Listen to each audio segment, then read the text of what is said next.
chámome Maia Artero Morenza e vou na clase de quinto B do Colexio Plurilingüe Mestre Ramiro Sabell. Ola, chámame Pablo García Barcia de quinto B. O noso ecosistema trata sobre un prado, pero só a nivel dos insectos. Calcúlase que hai 200 millóns de insectos por cada ser humano. Eles teñen ventaxes e desventaxes.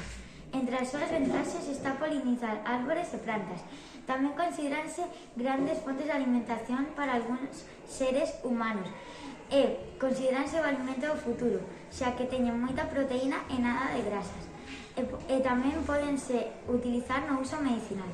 Entre as súas desventaxes podemos atopar que poden transmitir enfermidades ou ocasionar pragas na agricultura. O noso ecosistema ten moita vegetación. Nela habitan os insectos, aliméntanse e reprodúcense. Os insectos son invertebrados e teñen ciclos curtos de vida e a maioría hibernan. Algúns son depredadores, como a araña como as arañas, as xoaniñas ou as escolopendras.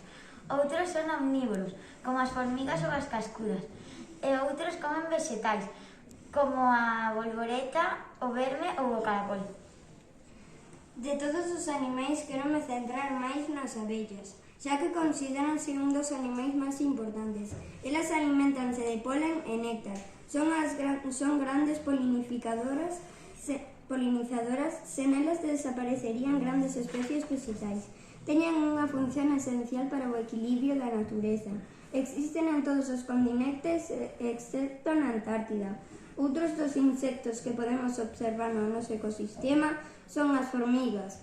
Elas viven en formigueiros, poden chegar a vivir neles millóns de individuos, son grandes traballadoras, igual que as formigas están as cascudas, que tamén son omnívoras, son dos animais máis resistentes, levan sobrevivindo millóns de anos na Terra. Son capaces de vivir un mes sen alimento e tamén aguantan radiacións.